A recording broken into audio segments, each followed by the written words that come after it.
días, estimados alumnos. Soy el abogado Marcos Villanueva Andrade, docente investigador de la Facultad de Jurisprudencia, Ciencias Sociales y Políticas de la Universidad de Guayaquil. Sean bienvenidos a este tutorial de Derecho Administrativo y de Derecho Tributario. Es un tutorial básico que está estructurado de la siguiente manera. Respecto a la parte de Derecho Administrativo, tiene a su vez 4 partes, ¿no?, divididas en la siguiente manera. La primera parte trata sobre lo que es la administración pública, la segunda parte trata sobre lo que es en sí el derecho administrativo, la tercera parte trata sobre lo que es el acto administrativo y la cuarta lo que es el contrato administrativo. Respecto a la segunda parte, que tiene que ver con el derecho tributario, está dividida de la siguiente manera, ¿no? En la primera parte de derecho tributario, nosotros vamos a revisar lo que tiene que ver con el derecho constitucional tributario. Posteriormente vamos a ver también lo que tiene que ver con el derecho internacional tributario. Posteriormente, en una tercera parte, lo que tiene que ver con el derecho tributario per se, el derecho tributario orgánico específicamente.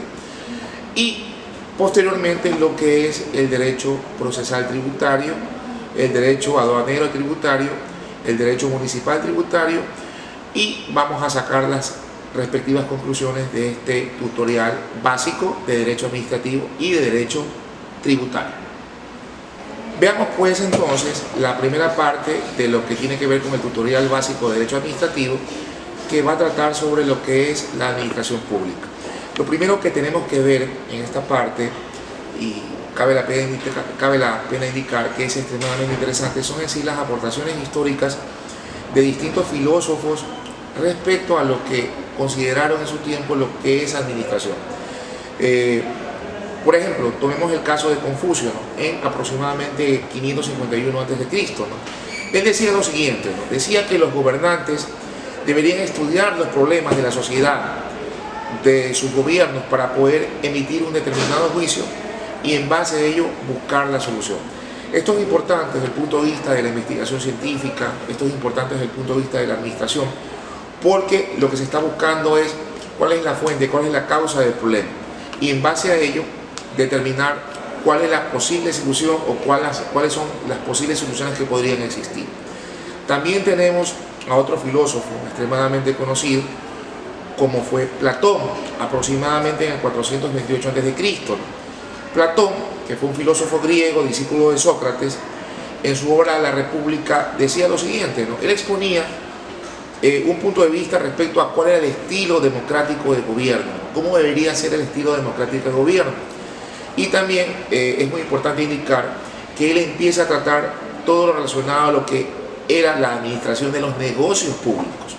Es importante establecer que obviamente pues la sociedad occidental tiene su fuente, tiene su origen, su génesis en Grecia, ¿no? Y lo importante es que ya en esos tiempos se empieza a analizar cuáles eran los problemas que tenían las sociedades, los problemas que tenían las ciudades, los problemas que tenía el gobierno, y se empieza a buscar principalmente la solución de cómo combatir la pobreza, el hambre en Grecia, ¿no? O sea, empiezan a establecerse las primeras bases de cómo poder hacer que el hombre griego no pase hambre, y para ello pues tenía que destinarse fondos públicos para la administración pública para ello. Adicionalmente, algo muy interesante es que se empieza a establecer ya la situación o los conceptos relacionados a que los funcionarios públicos deberían tener un salario, deberían tener un sueldo.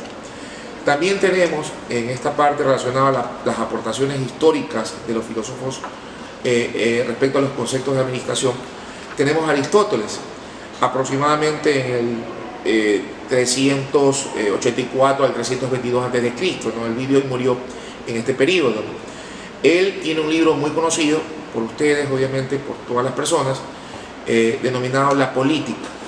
¿Ya? En este se estudia la organización del Estado, y aquí se distinguen 3 formas de administración pública: la monarquía, es decir, el gobierno de una persona; la aristocracia, es decir, el gobierno de una élite; y la democracia, que es lo que conocemos como el gobierno del pueblo. Entonces, para continuar con este tutorial básico de administración, tenemos que entender ciertos antecedentes respecto a lo que es la administración pública, ¿no? Para que la administración pública pueda realizar su trabajo, el Estado requiere principalmente la existencia de determinados órganos, pero también de las actividades administrativas respectivas.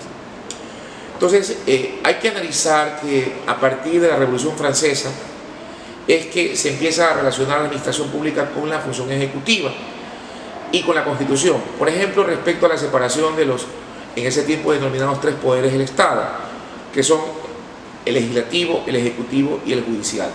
Esto obviamente lo había establecido Montesquieu. Así, de esta manera se le empieza a concebir en sí a la administración como aquel instrumento por medio del cual los poderes del Estado realizan las funciones públicas.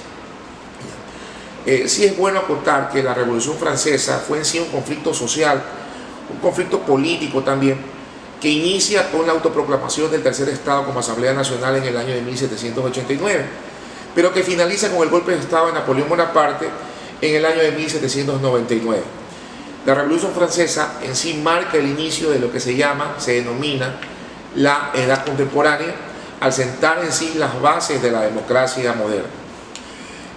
Siguiendo con la parte racional, los antecedentes de la administración pública, Montesquieu, que vivió entre 1689 a 1755, ¿no?, nacimiento y muerte, establecía que para evitar en sí los abusos de los reyes era necesario que las tres funciones del Estado quedaran depositadas en tres órganos. El legislativo se refería al Congreso Nacional, lo que en nuestro caso sería la Asamblea Nacional; el ejecutivo, pues en su caso el rey, y en nuestro caso obviamente en la actualidad al presidente elegido mediante el respectivo voto popular; y el judicial, la Suprema Corte de Justicia, o pues en nuestro caso la Corte Nacional de Justicia.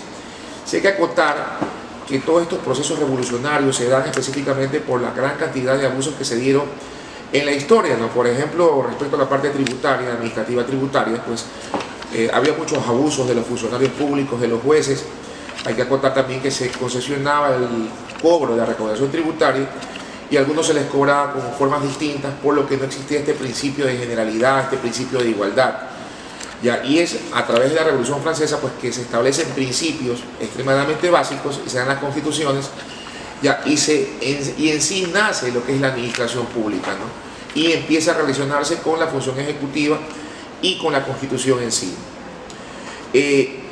Veamos ahora, dentro de la administración pública, lo que sí son los autores del Estado moderno.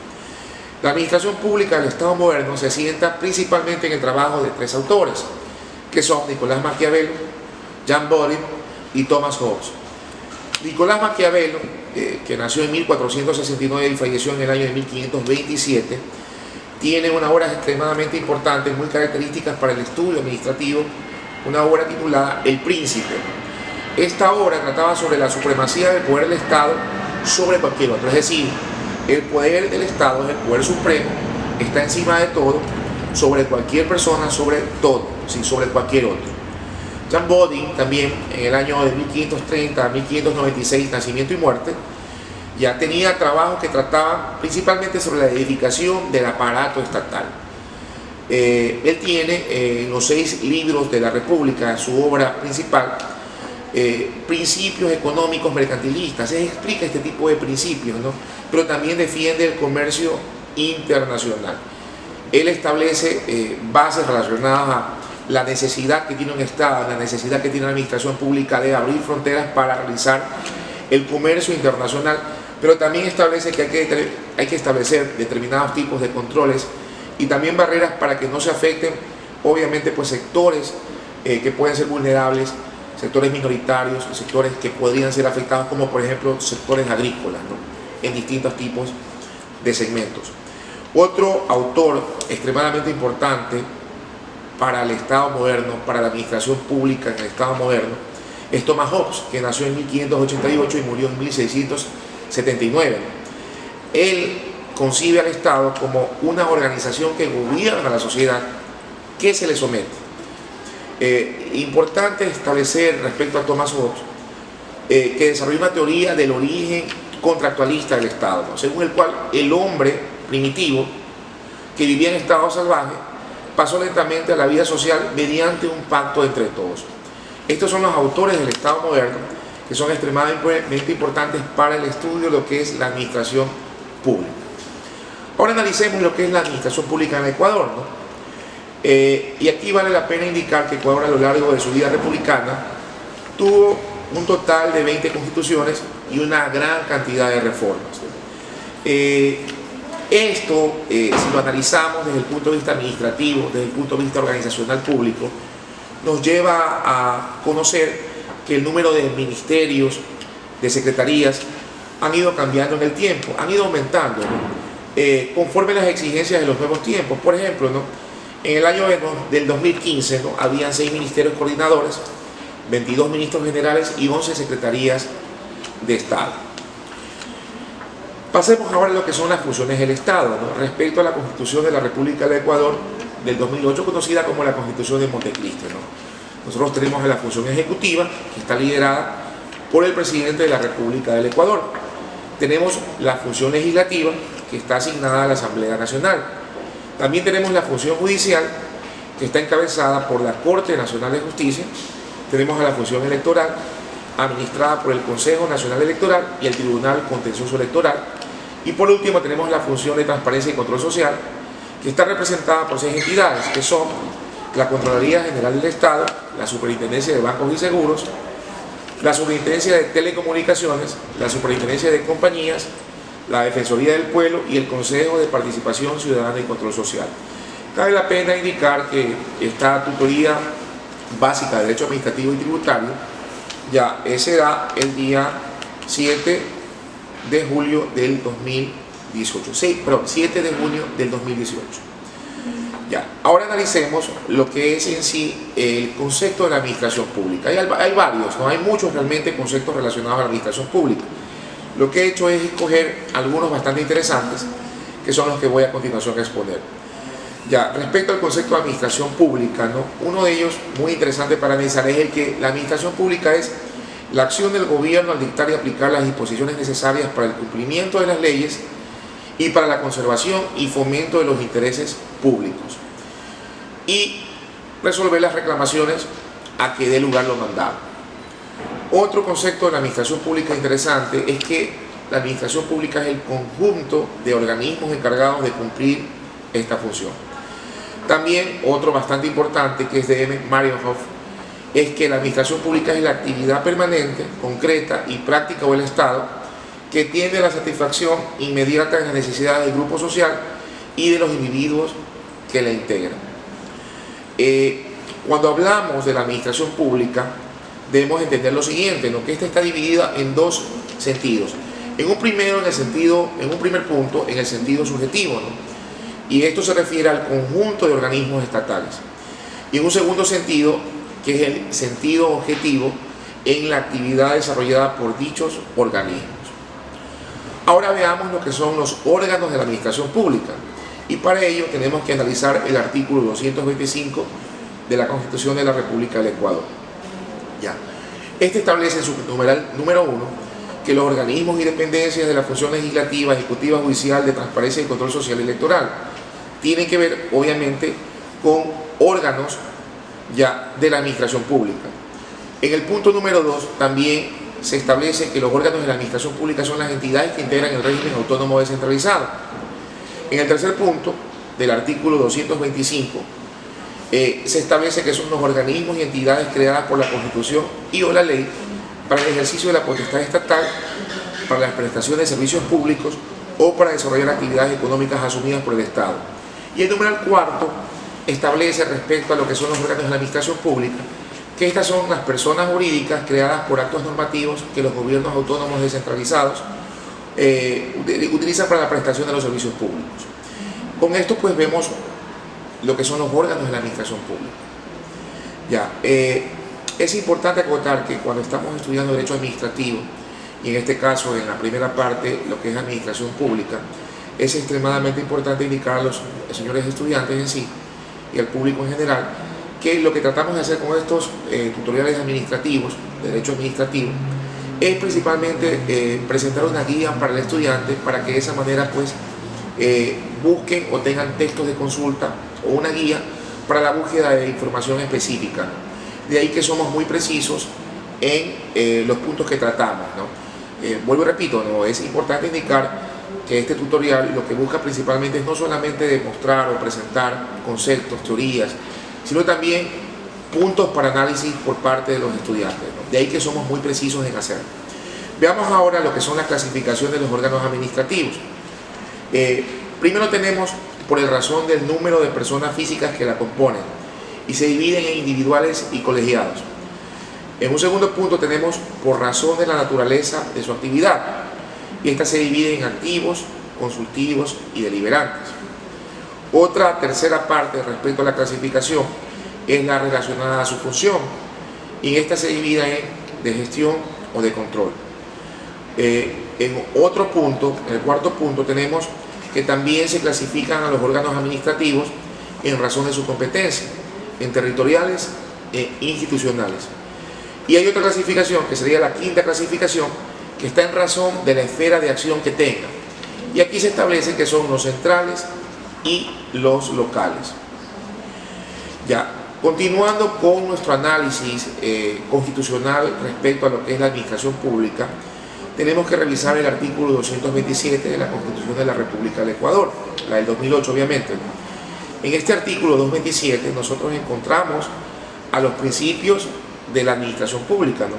Estos son los siguientes: eficacia, eficiencia, calidad, jerarquía, desconcentración, descentralización, coordinación, participación, planificación, transferencia y evaluación.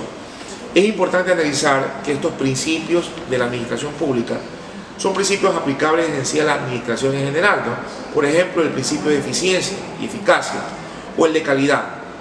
Importante es indicar que realmente el objetivo, el fin de la administración pública, de las instituciones públicas, es ser eficientes, ser eficaces, ser proactivos, ¿no? Y tener servicios y productos de calidad. Si seguimos estudiando los principios de la administración pública, pero ahora no establecidos en la Constitución, sino también en el Código Orgánico de Administración, el COA, conocido como el COA, ¿no? Que cabe la pena indicar entrará en vigencia a partir del 7 de julio del 2018, ya encontramos que el artículo 2 al 17 se establecen los siguientes principios: eficiencia, eficacia, calidad, jerarquía, desconcentración, descentralización, coordinación, participación, planificación, transparencia, evaluación, juridicidad, responsabilidad, proporcionalidad y buena fe. Es decir, si queremos encontrar, analizar principios de administración pública, no solamente podemos analizar los establecidos en la Constitución de la República del 2008, también lo podemos ver en el artículo 2 al artículo 17 del Código Orgánico de Administración. Ya, también en el Código Orgánico de Administración, el COA, ¿no? Del artículo 18 al 24, nosotros encontramos otro tipo de principios relacionados a la actividad administrativa que tiene que ver con las personas. Y aquí se clasifican estos en de interdicción, de la arbitrariedad, de imparcialidad, de independencia, de control, de ética y probidad, de seguridad jurídica y confianza legítima, de racionalidad y de protección a la intimidad. De igual manera, en el Código Orgánico de la Administración del COA, ¿no? En el artículo 25, 26, 27 y 28, encontramos otros principios relacionados a ¿qué? A en sí las relaciones entre las administraciones públicas, ¿no? Y en este punto pues encontramos a los principios de lealtad institucional, de corresponsabilidad, complementariedad, de subsidiariedad y de colaboración. En el mismo COA, del artículo 29 al 30, encontramos también los principios relacionados al procedimiento administrativo, que son el de tipicidad y retroactividad. En sí, ¿no? Una vez revisado lo que son los artículos de la Constitución que establecen principios de administración pública y también haber analizado los principios establecidos en el Código Orgánico de la Administración, ya necesitamos entender cuáles son en sí los principios, pero que rigen en sí a la administración pública en cualquier ámbito, ¿no? En cualquier lado. Es decir, los principios propios de la administración pública. Y estos son los siguientes, ¿no? Son el de dignidad y responsabilidad, el de igualdad ante la ley, el de seguridad jurídica, el de legalidad o supremacía de la ley, el de proporcionabilidad y participación, el de autotutela administrativa y transparencia, el de jerarquía y calidad, y por último el de permanencia y coordinación.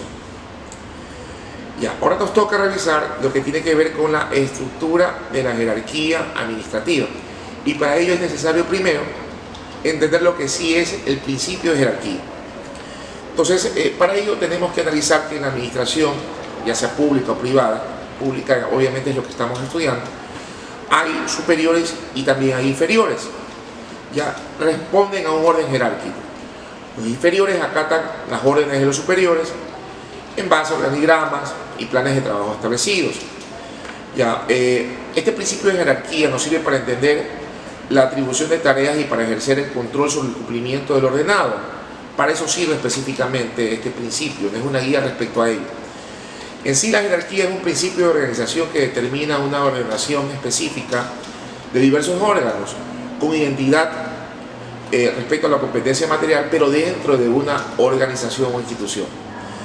En sí, el ordenamiento jurídico administrativo tiene una estructura piramidal jerárquica, ¿no? Pues en la cúspide de esta pirámide nosotros encontramos a la Constitución, luego la ley que está sometida a la administración y sus reglamentos que también se relacionan jerárquicamente entre sí. Esto, obviamente, pues pertenece a García de Narría.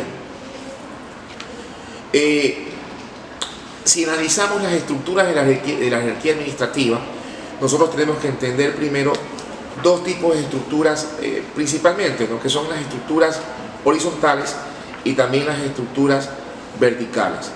Las estructuras organizacionales horizontales son estructuras administrativas con muy pocos niveles, ¿no? Realmente son más eficientes, eficaces, son obviamente con menos costos transaccionales y lo que buscan es hacer mucho más ágiles los procesos. De igual manera encontramos las estructuras organizacionales verticales, que en cambio son estructuras administrativas que tienen varios niveles jerárquicos, no pueden tener muchos o pueden realmente tener no tantos, ¿no? Pero obviamente pues aquí ya los costos transaccionales y la operatividad juegan un papel distinto al de una estructura organizacional horizontal. Ahora a continuación revisemos lo que dice el Estatuto de Régimen Jurídico Administrativo de la Función Ejecutiva, conocido como el ERJAFE, en su artículo 7, ¿no? Respecto a cómo está conformada la administración pública. Este artículo 7 del ERJAFE establece que la administración pública institucional está conformada por las entidades de derecho público creadas por en virtud de una ley con personalidad jurídica y patrimonio propio diferente de la administración pública central, a las que se les ha encargado la dirección, organización y control del funcionamiento de los servicios públicos propios de esta bajo los principios de especialidad y variedad. Ya, a continuación debemos revisar cuáles son los elementos de la administración pública. Primero tenemos el órgano administrativo. Segundo, a la actividad que la administración realiza. Tercero, la finalidad que pretende el Estado a través de la administración. Y por último, un cuarto punto, el medio que la administración pública dispone para la realización de sus propósitos. Ahora, es necesario analizar lo que tiene que ver con la responsabilidad de la administración pública. Entonces, ¿qué analizamos respecto a ello? La responsabilidad supone cualquier forma de manifestación de conducta administrativa que hubiera generado un daño antijurídico en su base. Es susceptible de dar pie al deber de reparación integral patrimonial siempre que el destinatario sufra las consecuencias de un acto lesivo a su esfera jurídica, incluso en su funcionamiento, en un funcionamiento normal, o bien frente a un acto apegado a la legalidad. Ya, si queremos revisar, por ejemplo, lo que tiene que ver con la responsabilidad, debemos revisar lo establecido en la Constitución en distintos artículos, incisos, ¿no? Por ejemplo, ¿no? Respecto a la responsabilidad en sí establecida en la Constitución, podríamos revisar el inciso 1 y 2 del artículo 233. Aquí vamos a encontrar mucha información, muchos conceptos relacionados a en sí lo que es la responsabilidad. Ya, si quisiéramos revisar lo que tiene que ver con la responsabilidad de un estado de excepción, deberíamos revisar el último inciso del artículo 166 de la Constitución de la República del Ecuador. Si nuestra intención es, por ejemplo, revisar todo lo que tiene que ver con la responsabilidad de acuerdo al reglamento de la Ley Orgánica de Servicio Público, ya deberíamos buscar el artículo 78. Respecto a la responsabilidad del Estado por violación del derecho a la tutela judicial efectiva, deberíamos revisar el inciso 4 del numeral 9 del artículo 11 de la Constitución de la República del Ecuador. Y por último, lo que tiene que ver con la responsabilidad directa, podríamos revisar el artículo 42 de la Ley Orgánica de la Contraloría General del Estado. Estos son tips que pueden ayudar al estudiante inclusive a los docentes, para encontrar rápidamente pues toda la información relacionada a en sí lo que es la responsabilidad. Ya, ahora hablemos por ejemplo de la responsabilidad solidaria, ¿no? Si queremos encontrar datos relacionados a lo que es la responsabilidad solidaria, también lo podemos encontrar en el artículo 44 de la anterior ley, es decir, la Ley Orgánica de la Contraloría General del Estado. Ya, y también en la responsabilidad administrativa culposa, en cambio en el artículo 45 de la misma ley. A continuación debemos analizar lo que son las clases de responsabilidad. Esto la podemos clasificar de la siguiente manera, ¿no? En dos partes, ¿no? En su primera parte podemos clasificar la responsabilidad por el objeto mismo de la responsabilidad y la podemos clasificar en administrativa culposa, civil culposa e indicios de responsabilidad penal. Otra clasificación que podemos tener es por los sujetos, ¿no? En principal y subsidiaria, así como directa y solidaria. Esto está establecido en el artículo 5 del reglamento de responsabilidades. Ya, ¿quiénes son sujetos de responsabilidad, no? Eso lo podemos encontrar en el artículo 7 del reglamento también de responsabilidad. Cabe la pena indicar que la responsabilidad de la administración pública aparece cuando se ha causado daño material o moral a una persona. Es bueno indicar lo siguiente, ¿no? Respecto también a la responsabilidad. Los particulares tendrán derecho a ser indemnizados por la administración pública correspondiente de toda lesión que sufran en cualquiera de sus bienes y derechos, salvo en los casos de fuerza mayor, siempre que la lesión sea consecuencia del funcionamiento normal o anormal de los servicios públicos. Veamos a continuación, dentro de lo que compete a la responsabilidad de la administración pública, cuáles son esos elementos esenciales de la responsabilidad. Son tres realmente, ¿no? El primero es el nexo de causalidad, el segundo son las causas eximentes y el tercero es el daño. Analicemos primero lo que es el nexo de causalidad. El nexo causal es una relación causa-efecto que permite establecer los hechos susceptibles de ser considerados determinantes del daño y cuál de ellos es el que ocasionó el perjuicio tangible. Esta relación de causalidad es imprescindible para reclamar los respectivos daños causados al autor o responsable. ¿Qué son las causas eximentes? Las causas de justificación eliminan el injusto para todos, de manera que quienes están en el círculo de los acontecimientos no pueden ser perjudicados posteriormente. Esto es extremadamente importante ya como un elemento esencial de responsabilidad. Tercero, el daño, ¿no? En el ámbito jurídico, el daño no es más que el detrimento, perjuicio, menoscabo, dolor o molestia causado a otro en su patrimonio o en su persona. Esta dualidad respecto a lo que es la responsabilidad, ¿no? Y sus clasificaciones nos muestra realmente cómo el Estado, cómo la administración pública pues soluciona problemas relacionados a daños causados por el servidor, por el servicio público, ¿no? De una forma muy detallada. Es importante revisar para ello pues todo lo relacionado a la Constitución, al EREJAFE, a la Ley Orgánica de Contraloría, pero principalmente a lo que es la Constitución y también el derecho civil. Veamos a continuación lo que tiene que ver con la persona jurídica de derecho público, ¿no? Si analizamos a la administración pública o a la persona jurídica del derecho público, ¿no? Vemos una dualidad que se concilia. Por ejemplo, Kelsen establece que la persona jurídica del Estado muestra el mismo carácter que cualquier otra persona jurídica. Entonces, hay que entender dos cosas aquí, dos tipos de personas o personalidades. La personalidad jurídica interna del Estado es una de ellas, ¿no? Que se rige en el derecho interno de cada Estado. Y otra es la persona o personalidad a nivel internacional, que permite mantener relaciones jurídicas con otros Estados u organizaciones regidas por el derecho internacional. Respecto a la persona jurídica de derecho público aún, en la segunda mitad del siglo XIX la Escuela del Derecho Público Alemán defendió la consideración del Estado como una persona jurídica más. La consolidación en sí de la personalidad jurídica del Estado afirmó y fortaleció al Estado de Derecho. Junto con la personalidad del Estado también nació la personalidad de todas las entidades de derecho público. Ya, la persona jurídica de derecho público la entendemos como una dualidad de personalidades dentro de la figura del Estado. Por ejemplo, en la personalidad política, ¿no? Del Estado, ¿no? Como un ente soberano que no puede ser sometido por ningún tipo de poder. empleada en las relaciones con otros estados y las facultades como legislar o administrar justicia. También con una semejanza con personas naturales y jurídicas como un sujeto de derechos y obligaciones. Para analizar lo que es la persona jurídica de derechos públicos tenemos el fisco, la municipalidad o cualquier establecimiento que se costea con fondos del erario, los cuales tienen leyes y reglamentos especiales. Analicemos dentro de las personalidades jurídicas de derecho público al fisco, ¿no? El fisco cuenta con personalidad jurídica, es el principal representante y se encarga de fines pecuniarios y patrimoniales. Respecto a la administración pública central, esta cuenta con personalidad jurídica, pero es limitada solo al cumplimiento de sus fines.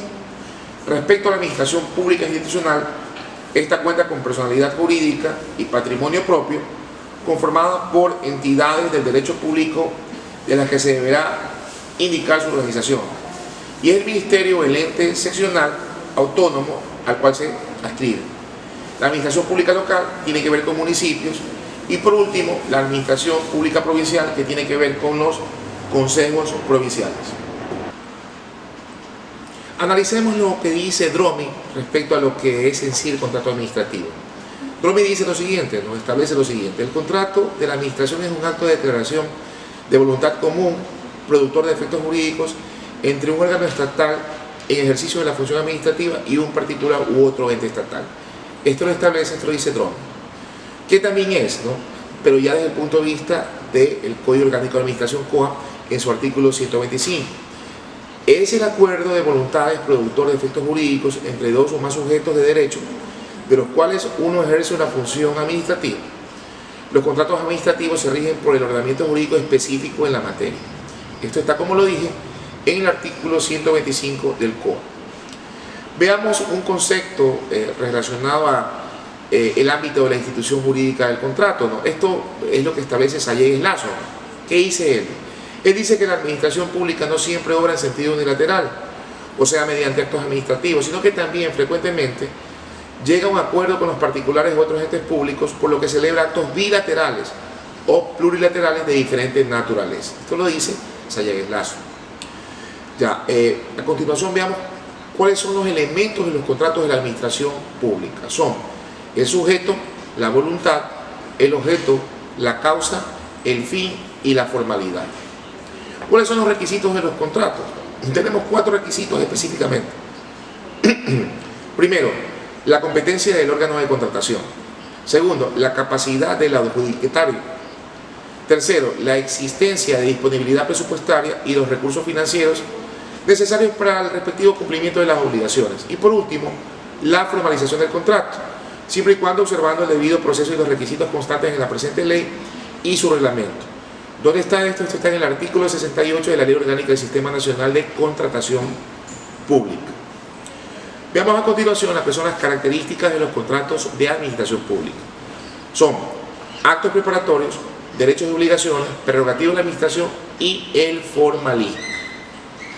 ¿Cuáles son los principios de la contratación pública establecidos en la Ley Orgánica del Sistema Nacional de Compras Públicas?